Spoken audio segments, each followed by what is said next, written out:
जी students, कैसे हैं आप सब। उम्मीद करते हैं कि आप सब खैरियत से होंगे।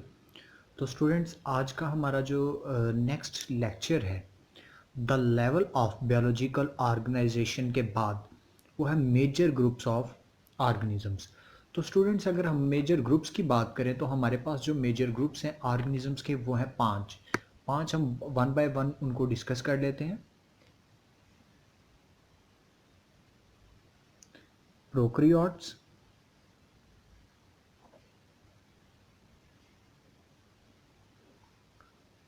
प्रोटिस्ट, फंजाई,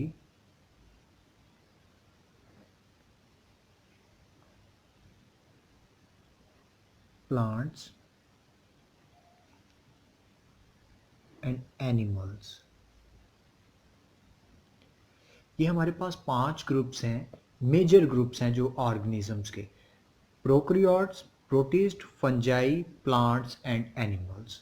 अब ये जितने भी हैं, अब ये ग्रुप हैं, यानी ये सब क्या है, फंजाई क्या ऑर्गेनिज्म है, प्रोटिस्ट क्या ऑर्गेनिज्म है, प्रोकैरियोट्स क्या है ऑर्गेनिजम्स हैं, प्लांट्स क्या है ऑर्गेनिज्म है, एनिमल्स क्या है ऑर्गेनिजम्स हैं। यानी ये सब क्या है, सबके सब जानदार हैं। बात क्लियर? यानी ये सब के सब जानदार हैं। ठीक है, अब हम बात कर लेते हैं टाइप्स ऑफ सेल्स की। टाइप्स ऑफ सेल्स में अगर हम जाएं तो पहली उससे पहले एक और बात देख लेते हैं कि जितने भी ऑर्गेनिजम्स हैं, यानी चाहे ये या एनिमल्स, जितने भी ऑर्गेनिजम्स हैं, यानी all the organisms are made up of cells. सब के सब किसके साथ मिलकर बने हैं? सेल्स के साथ मिलकर बने हैं। यानी जितने भी ऑर्गेनिजम्स हैं सेल्स के साथ मिलकर बने हैं। यानी prokaryotes, protist, fungi, plants and animals, ये सब किसके साथ मिलकर बने हैं? सेल्स के साथ। अब सेल्स की आपके पास टू टाइप्स हैं। सेल्स की आपके पास टू टाइप्स हैं, एक प्रोकैरियोट्स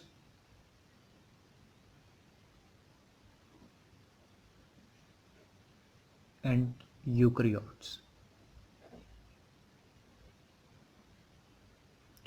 तो स्टूडेंट्स, आपने ऊपर भी देखा प्रोकैरियोट्स एक ऑर्गेनिज्म है।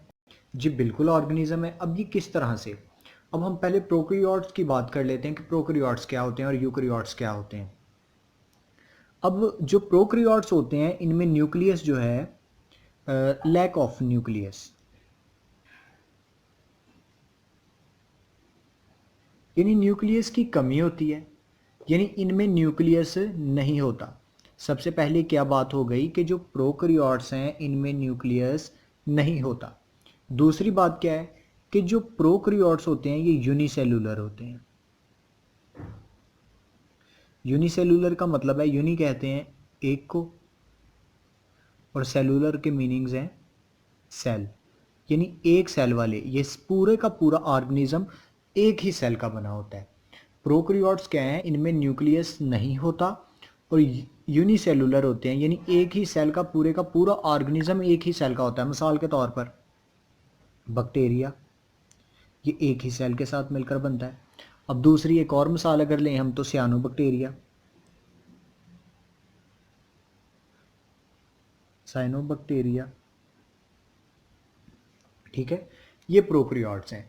अब बात आ गई, यानी हमने ऊपर बात की कि प्रोकैरियोट्स आपके पास टाइप्स हैं मेजर 5, यानी prokaryotes, protist, fungi, plants and animals. यानी उसमें आपके पास कुछ ऑर्गेनिजम्स ऐसे हैं जो एक ही सेल के साथ मिलकर बनते हैं, पूरे का पूरा ऑर्गेनिज्म एक ही सेल का बना होता है।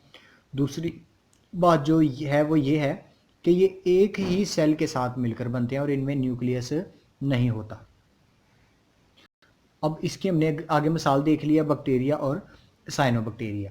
अब हम बात करें यूकैरियोटिक सेल की, तो इसके ओपोजिट सारा कुछ होगा, यानी इसमें न्यूक्लियस प्रेजेंट होता है,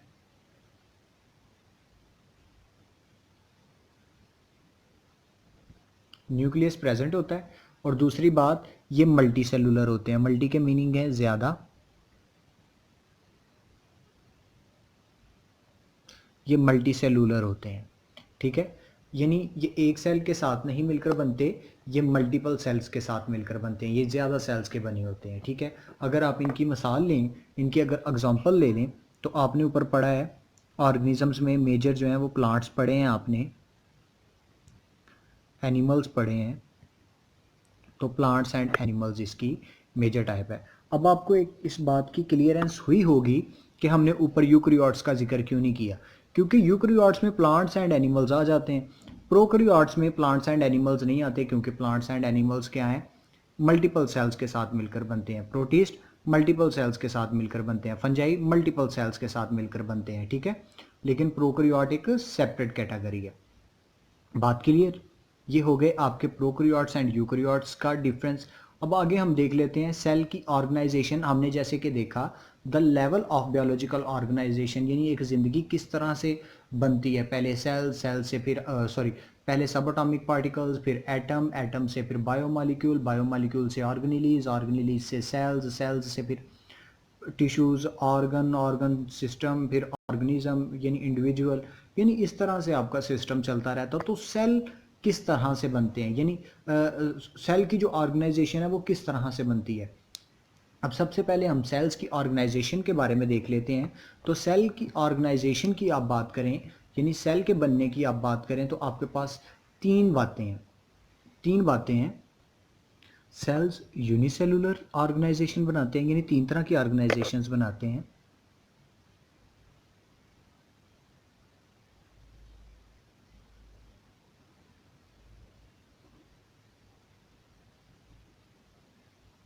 यूनिसेलुलर ऑर्गेनाइजेशन, कॉलोनियल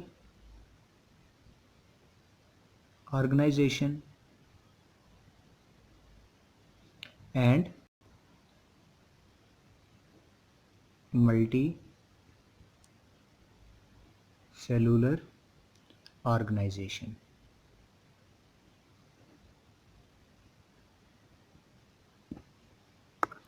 इसको हम वन बाय वन स्टडी कर लेते हैं। यूनिसेलुलर ऑर्गेनाइजेशन की बात करें तो यूनिसेलुलर ऑर्गेनाइजेशन में मैंने आपको पहले ही बताया है कि पूरे का पूरा सेल यूनिसेलुलर, यानी पूरे का पूरा ऑर्गेनिज्म एक ही सेल के साथ मिलकर बनेगा, यानी सिंगल सेल के साथ मिलकर बनेगा जो ऑर्गेनिज्म, उसको हम कहेंगे यूनिसेलुलर ऑर्गेनाइजेशन, ठीक है। यानी पूरे का पूरा जो ऑर्गेनिज्म है वो एक ही सेल के साथ मिलकर बनेगा, ओनली विद वन सेल, यानी पूरा जो ऑर्गेनिज्म है वो एक ही सेल का होगा। उसको हम जैसे कि मिसाल के तौर पर अगर हम बात करें कि कौन कौन से हैं, फॉर एग्जांपल अमेबा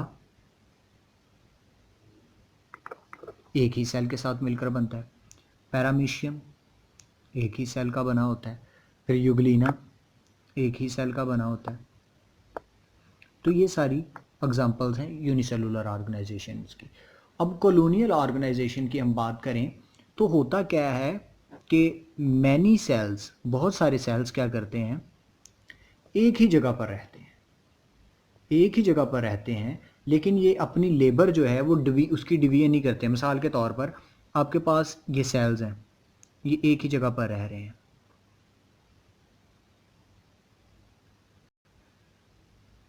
ये सेल इसकी हेल्प नहीं करेगा, ये सेल इसकी हेल्प नहीं करेगा, ये सेल इसकी हेल्प नहीं करेगा, सारे अपनी ज़िंदगी को खुद जिएंगे। हर सेल अपनी ज़िंदगी खुद जीता है और ये किसी दूसरे पे डिपेंड नहीं करता अपनी ज़रूरियात को पूरे करने के लिए। यानी अगर ये सेल है तो ये इसको जाकर नहीं कहेगा कि मेरी ये ज़रूरत है इसको पूरा करें, या ये सेल अपने साथ वाले को कहे कि मेरी ज़रूरत को पूरा करें। ये अपने लेबर्स पे डिपेंड नहीं करते, ये डिवीजन नहीं करते लेबर्स की, और ये अपनी ज़रूरियात तो खुद पूरी करते हैं, अपनी ज़िंदगी खुद ही अपनी ज़िंदगी जीते हैं और ख़ुद ही ख़त्म हो जाते हैं, ठीक है। अगर हम बात करें कि इसके एग्जांपल की, तो इसकी एग्जांपल में आपके पास वॉलवॉक्स। अब वॉलवॉक्स क्या है, वॉलवॉक्स आपके पास ग्रीन एल्गा है, आपने देखा भी होगा अक्सर पानी के अंदर, green alga found in water, ये आपको पानी में मिलता है, ठीक है। पानी में आपने अक्सर सब्ज़ सब्ज़ जो है ग्रीन कलर का देखा होगा कि ये काफ़ी ज़्यादा मतलब झुरमुट सा बना होता है, काफ़ी ज़्यादा सेल्स होते हैं वहाँ पे, ठीक है, वो एक दूसरे के साथ, तो वो एक कॉलोनी होती है, ठीक है। पानी में आपने देखा होगा नीचे करके या साइडों पे अक्सर ग्रीन सा जो है ना एल्गा लगा होता है, ठीक है। तो ये एक कॉलोनी की एग्जांपल है। अब मल्टी सेलुलर ऑर्गेनाइजेशन की बात करें तो आपके जो सेल्स हैं वो क्या होते हैं, मल्टी सेल्स, यानी आपका ऑर्गेनिज्म जो है मल्टी सेलुलर होता है, यानी एक से ज़्यादा सेल्स के साथ मिलकर बनता है, मोर देन वन सेल, यानी ट्रिलियंस ऑफ सेल्स, करोड़ों अरबों खरबों सेल्स के साथ मिलकर बनता है। तो ये स्टूडेंट्स आपकी एक छोटी सी जो है वो एक मतलब ब्रीफली सा इंट्रोडक्शन है मेजर ग्रुप्स ऑफ ऑर्गेनिजम्स का। तो अब हमने यूनिसेलुलर ऑर्गेनाइजेशन भी पढ़ी, कॉलोनियल ऑर्गेनाइजेशन की एग्जांपल्स भी पढ़ी और मल्टी सेलुलर ऑर्गेनाइजेशन पढ़ी, लेकिन जो मल्टी सेलुलर ऑर्गेनाइजेशन की एग्जांपल्स हैं वो हम आगे पढ़ेंगे। मस्टर्ड प्लांट हो गया, फ्रॉग हो गया, इसको हम नेक्स्ट टॉपिक में जो है ना वो डिस्कस करेंगे, जो हमारा लास्ट टॉपिक होगा। ये आज का हमारा सेकंड लास्ट टॉपिक था इस चैप्टर नंबर 1 का, इंट्रोडक्शन टू बायोलॉजी का। उसके बाद हम नेक्स्ट टॉपिक को डिस्कस करके हम नेक्स्ट चैप्टर की तरफ बढ़ेंगे। तो स्टूडेंट्स, अगर आपको हमारी ये वीडियो पसंद आई हो तो हमारी इस वीडियो को लाइक कीजिए, शेयर कीजिए, कमेंट कीजिए और हमारे इस चैनल को सब्सक्राइब करना मत भूलिएगा। और साथ ही बेल आइकन को प्रेस करें ताकि हम जो भी वीडियो अपलोड करें आप तक बर वक्त पहुँच सके और आप उस वीडियो से फ़ायदा उठा सकें। स्टूडेंट्स, हमारे इस चैनल को ज़रूर सब्सक्राइब करें, वीडियो को लाइक करें, शेयर करें, कमेंट करें। Thank you.